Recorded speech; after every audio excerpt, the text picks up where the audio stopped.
கிறிஸ்துக்குள் அன்பான கர்த்தருடைய பிள்ளைகள் யாவரையும் இயேசுவை நாமத்திலே வாழ்த்துகிறேன். தேவனுடைய பிரசன்னம் உங்களை வழிநடத்துவதாக. அவர் நன்மை செய்கிற தேவன், அவர் நன்மை செய்ய ஒரு நாளும் மறப்பதில்லை. அவருடைய பிள்ளைகளுக்கு அவர் நன்மை செய்து சில நிபந்தனைகள், வழிமுறைகளை வைத்திருக்கிறார்.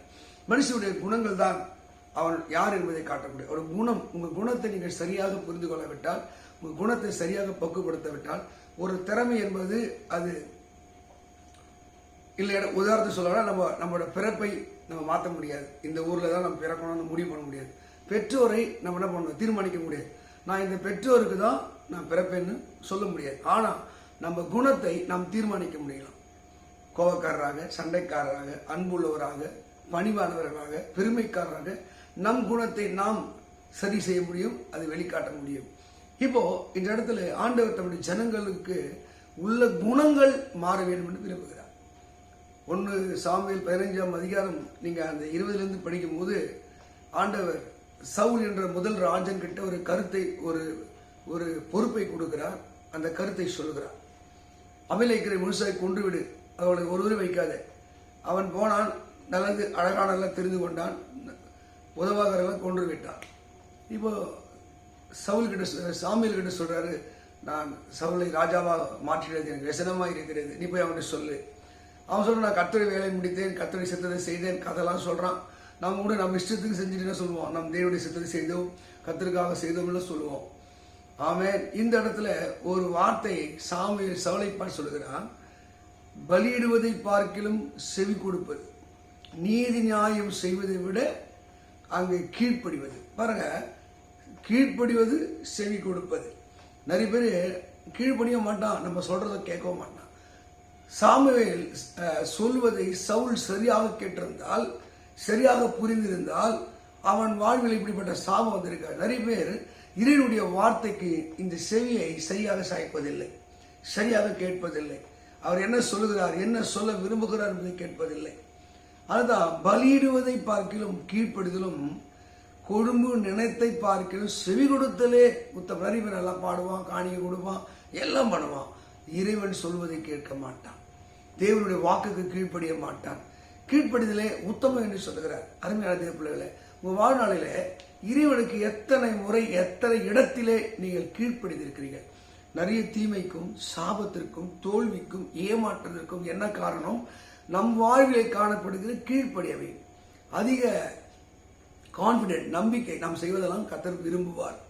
நமக்கு எல்லாம் தெரியும், நாம் செய்வது ஒன்றும் தவறாய் மாறாது, இது இப்படி செஞ்சாலும் தப்பு ஒன்று இருக்காது என்று நாம் சுய ஞானத்திலே, சுய சித்தத்திலே தேவனுடைய வார்த்தைக்கு கீழ்ப்படியாமல் போனதுனாலதான் பல இழப்பு, நஷ்டம்.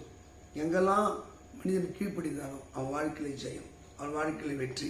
பேதுரு வாழ்க்கையில தோல்வியான வாழ்க்கை உச்சத்துக்கு போனதுக்கு அவனுக்குள்ள கீழ்ப்படுதல். அவனே சொல்லுகிறான், ஆகிலும் லூக்கா 5:5 உன்னுடைய வார்த்தையின்படியே வலையை போடுங்க. அதன் அர்த்தம், எனக்கு அது அனுபவம்லாம் இருக்கு, நீ இப்ப கிடைக்காது, பரவாயில்ல, இறைவன் நீ சொல்றீங்க, நீங்க வார்த்தைக்கு வல்லமை உண்டு.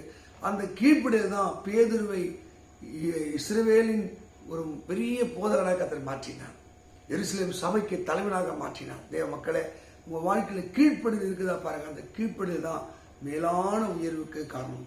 தாழ்மைக்கும் கீழ்ப்படிதலுக்கும் கர்த்தர் சில பலனை, சில ஆசீர்வாதங்களை இந்த பூமியில வைத்திருக்கிறார். நீங்கள் வெற்றி பெற வேண்டும் என்றால் எங்கெல்லாம் ஆண்டவருக்கு கீழ்ப்படிய மறுத்தீர்கள், எதிர்த்து போராடினீர்கள், அலட்சியத்தோடு போனீங்க, அங்கெல்லாம் கீழ்ப்படிங்க. 2வது நீதிமொழிகள் 1:33 வாசிக்கும் போது, செவி கொடுக்க சாய்வதே உத்தமம். என்னங்க ஆண்டு சொல்றாங்க, செவி கொடுக்கணும். ஆண்டுக்கு செவி கொடுக்க, என் வாசல் கதவருகே நித்த செவி காத்திருந்து எனக்கு செவி கொடுக்கிறவன் எவ்வளவு பாக்கியமா, நீ நான் பாக்கியவானா, அதிர்ஷ்டக்காரன். ஆண்டவர் என்ன சொல்றாரு காது கேட்கணும், என்ன சொல்றாரு கேட்கணும். நிறைய பேர் இந்த உலகம், மாம்சம், பாவம், பேராசை இதெல்லாம் நம்ம காதை அடைச்சிறதுனால ஏசப்பாவோட தெய்வத்தினுடைய குரல் கேட்க முடியல. தேவ மக்களே, அவர் குரலை கேட்க நீங்க பழகி பாருங்க, உங்க வாழ்க்கையில் ஒரு பெரிய வெற்றியை, ஒரு பெரிய ஆசத்தை பெற்றுக்கொள்ள முடியும். ஒருவேளை இது வரைக்கும் ஆண்டுடைய உபதேசத்துக்கு, சத்தியத்துக்கு நிறைய பேர் பிரசங்கம் பண்ணா சரியா கேட்கவே மாட்டான். ஒரு சிலருக்கு அந்த கெட்ட புத்தி இருக்கும் பாருங்க, அவங்க பிரசங்கம் பண்ணா எல்லாரும் கேட்கணும்ட்டு ரொம்ப கண்டிப்பா இருப்பாங்க.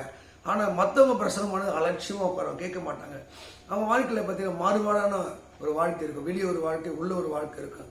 யார் ஒருவன் இறைவனுடைய வார்த்தைக்கு உண்மையாய் செவி கொடுக்கிறார்களோ, கீழ்ப்படுகிறார்களோ, அவர்கள் கர்த்தர் உத்தமமாய்க்கிறார். தாழ்மைக்கும் கர்த்தருக்கு பயப்படுவது வருகிற பலன், நீ தாழ்த்தும் போது, பயப்படும் போது, கீழ்ப்படியும் போது அங்கதான் ஆண்டவர் கிருபையை தருகிறவராக இருக்கிறார். எதெல்லாம் கீழ்ப்படிய மறுத்தீர்களோ, இன்னும் செவி கொடுக்க மறுத்தீர்களோ, ஆண்டவரே ஒரு சத்தத்துக்கு வார்த்தைக்கு நான் கீழ்ப்படிய எனக்கு கற்றுத்தாருன்னு மனதுர்க்கத்தோடு நீங்க ஜெபித்து பாருங்க. கர்த்தர் தாழ்மை உனக்கு அவர் கிருபை அளிக்கிறார், உனக்கு கிருபை அளிப்பார். ஆபிரகாமுடைய கீழ்ப்படிதல் பெரிய ஆசீர்வாதத்தை கொண்டு வந்தது. அதே கீழ்ப்படிதல் ஈசாக்கு சொல்கிற அவன் தகப்பனாகிய ஆபிரகாம் சொல்லுக்கு கீழ்ப்படிந்தான். ஆதியாகமம் 26:4 படிச்சுன்னா அங்கே ஈசாக்குக்கு அதை கற்றுத்தருகிறான். ஈசாக்குக்கு கீழ்ப்படிந்தான். பஞ்ச காலத்திலே விதைக்காரமே மழை பெய்தது. பஞ்ச காலத்திலே விதைக்கும் போது முளைத்து வந்தது. அவன் 12ஆம் வசனம் அவன் 100 மடங்கு பலனை கண்டான். 13ஆம் வசனத்திலே பெலிஸ்தர்கள் அவனை கண்டு போராமை கொண்டார். உன்னை பார்த்து மற்றவர்கள் போராமைப்பட வேண்டும் என்றால், உன் வாழ்க்கை சீரும் சிறப்புமாய் மாற வேண்டும் என்றால், எந்த நிலைமையில இருந்தாலும் தேவனுக்கு கீழ்ப்படிவோம், தேவனுடைய வார்த்தைக்கு செவி கொடுக்கவும் நீங்கள் உங்களை பழகி பாருங்கள். உங்க வாழ்க்கை குறையில்லாத செழிப்பான வாழ்க்கையாய் மாறும். இந்த 1 சாமுவேல் 15:22 படியே தேவன் உங்களை ஆசீர்வதித்து குறையில்லாமல் காத்துக்கொள்வாராக. ஆமென். God bless you. God bless you.